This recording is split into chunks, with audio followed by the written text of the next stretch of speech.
Nessa videoaula nós vamos fazer uma aplicação que implementa um CRUD simples em Ruby on Rails. Esse CRUD ele representa as 4 operações básicas que nós podemos fazer em uma entidade, que no caso desta aplicação vai ser o book, que é o livro em inglês. As operações são create, que é a criação do livro, read, a listagem, leitura dos livros, update, a edição, a atualização dos dados do livro, e o delete, que é quando a gente remove o livro da nossa listagem. Vamos fazer isso na tecnologia Ruby on Rails, aproveitando toda a facilidade que a técnica de scaffolding nos confere. Novamente, esse material é todo baseado no site Rails Tutorial e na Kaela. Para implementar um scaffold rapidamente, nós precisamos apenas executar o comando Rails generate scaffold, passando os dados da entidade que nós queremos gerar. No nosso caso é um livro, book, e ele possui 2 atributos, ambos do tipo string, o nome do livro, name, e o autor, author. Isso tudo a gente pode passar na linha de comando e ele vai gerar os arquivos que nós precisamos. Estou aqui na página do projeto, nós vamos executar o comando Rails generate e agora nós vamos ver todo o código sendo gerado automaticamente pelo scaffold do Rails.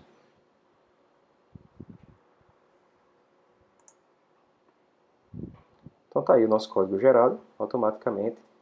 A gente já pode vê-lo aqui na aplicação. Por exemplo, na pasta App Models, nós vemos já que foi criado aqui um book. Na parte da visualização também já foram criadas as páginas, e assim por diante. Só que antes de executar a aplicação, nós temos que prestar atenção que o banco de dados foi alterado. Então a gente precisa executar um script de migração de banco de dados. Esse script é executado com o comando bin rails, e a gente passa aqui o comando dbmigrate. Com essa forma ele vai pegar todos os comandos migrate do banco de dados que estão pendentes, no nosso caso foi esse aqui, esse script aqui, que foi gerado automaticamente pelo Rails, e ele vai executar esse comando para atualizar a nossa base. Você pode ver que a tabela foi criada e todo o script foi concluído. Dessa forma, agora nós podemos executar o Rails Server e inicializar a nossa aplicação. Para o scaffold, ele gera automaticamente uma rota que acessa o nosso módulo de livros que a gente criou. Então, você pega o nome da sua entidade, bota todo minúsculo e adiciona um S no final. Então, essa rota abriu na página de listagem que está vazia porque a gente ainda não cadastrou nenhum livro. Para isso, nós vamos clicar aqui no formulário, no link do formulário, e voltar aqui. Então, vamos criar esse livro. Então, nós recebemos a mensagem que o livro foi criado com sucesso. Ele vai abrir a página Show, que é a página que mostra os detalhes de um livro. A URL é o recurso livros, /id. E se quisermos voltar para a listagem, é só executar o comando back e ele já retorna aqui para a listagem. Daqui nós podemos voltar para o show novamente, nós podemos abrir a edição. Corrijo aqui o livro. Novamente eu vou voltar para a página de show. E posso voltar para a listagem. Na hora de deletar, eu clico aqui no link Destroy. Ele me pergunta a confirmação e eu removo. Basicamente essa é a aplicação Hello World que o scaffold gera automaticamente. Agora nós vamos ver os arquivos que foram gerados automaticamente pelo comando scaffold. Inicialmente nós vamos abrir a pasta Database, DB Database, Migrations. E podemos ver o comando que cria a tabela para a entidade livros. Também já com as colunas autor e nome. Outro arquivo interessante é a parte de teste de unidade. Também do objeto book. E eu posso colocar aqui todas as assertivas que eu quero fazer em relação ao meu objeto book, que representa o modelo mapeado do banco para meus objetos. Esse arquivo se encontra na camada de model aqui dentro do app. Por enquanto ele está vazio, representando que não tem nenhuma customização necessária. Ele pega os dados que vêm da tabela book e transforma as colunas nos seus campos, sem nenhuma verificação a mais. Se for preciso, é só colocar nesse arquivo. Além disso, nós podemos ver outro arquivo bem importante, que é o arquivo de rotas, que também foi alterado pelo scaffold. Ele se encontra na pasta config, routes, e tem uma linha nova. Inclusive o Git está aqui marcando que essa linha é nova, resources, e passa aqui books. O que é que a palavra reservada a resource significa? Ela gera várias rotas baseadas na entidade que você está passando como parâmetro. A gente vai poder ver aqui, no próximo slide, que são várias rotas que o scaffold gera automaticamente. Se você digitar /books, ele vai abrir a raiz do projeto.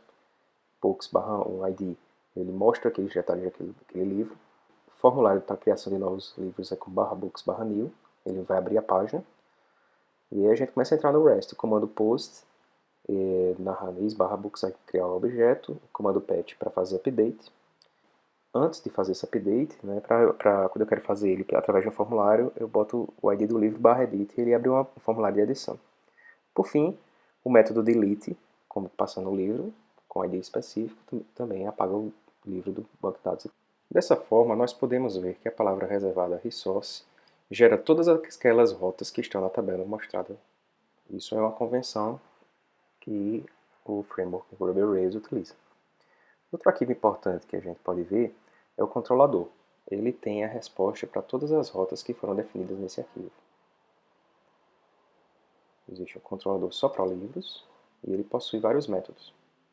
O get na raiz é respondido pelo index, o show responde quando tem /books /id, e assim por diante. Pode-se ver aqui também os métodos do REST. Então, quando chegar um post para a criação de livros, ele pega aqui os dados que vem do formulário e tenta salvar no banco de dados.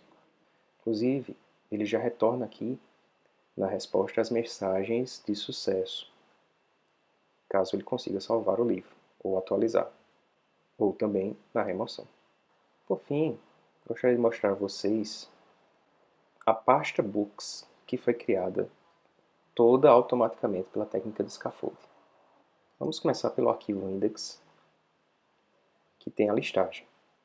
Ele tem uma tabela HTML, que tem as colunas do objeto name e author, e mais um espaço para as 3 ações que podem ser executadas em cada livro. Daí ele realiza um for each, e para cada livro que for retornado do banco de dados, ele cria uma linha nessa tabela. Cada linha possui o nome e o autor do livro, e também os 3 comandos disponíveis: abrir a página com show, abrir o formulário de edição, ou então apagar o livro. Por fim, aqui na parte de baixo da página principal, tem um link para criar um novo livro. Vamos ver a página de show. Ela é bem simples, possui apenas os dados exibidos do livro, o nome e o autor.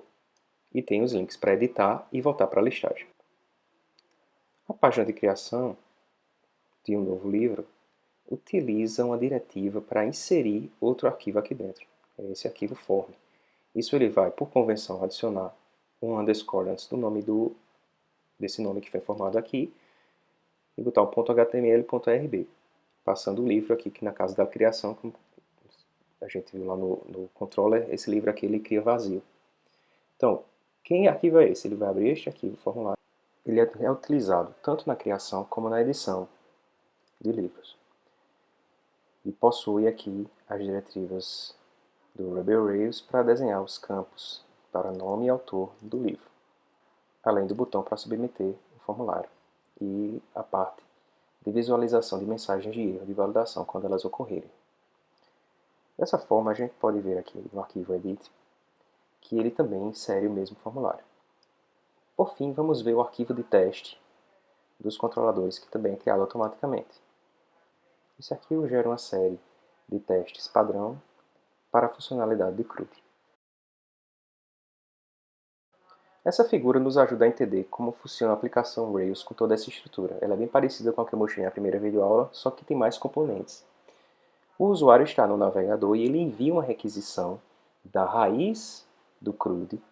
Essa requisição chega no roteador, naquele arquivo routes.rb, e ele decide qual controlador deve ser invocado, através daquela tag resources. o controlador entra em ação e, se for preciso, ele executa alguma consulta ou alteração no módulo, que é refletida automaticamente no banco de dados. Após isso, o controlador pode direcionar a construção da resposta para um arquivo view, que possui uma linguagem de marcação bem mais interessante do que simplesmente concatenar ou montar strings. O view retorna para o controlador, que retorna o HTML final. Foi basicamente isso que a nossa aplicação CRUD fez na maioria das suas requisições. Como vocês já viram, para executar, após a criação do scaffold do CRUD, a gente precisa fazer a migração do banco e simplesmente rodar o comando Rails server. Temos várias telas que são geradas automaticamente, inclusive com mensagens de sucesso e confirmação, no caso, da remoção de livros. Essa figura aqui mostra uma listagem com mais livros para exemplificar como ficaria a tabela. Antes de encerrar essa videoaula, vamos realizar um comando git status para verificar os arquivos que foram alterados. E assim, nós vamos guardar mais uma versão do nosso código representando a aplicação com CRUD desenvolvido. Muito obrigado pela sua companhia e até a próxima videoaula.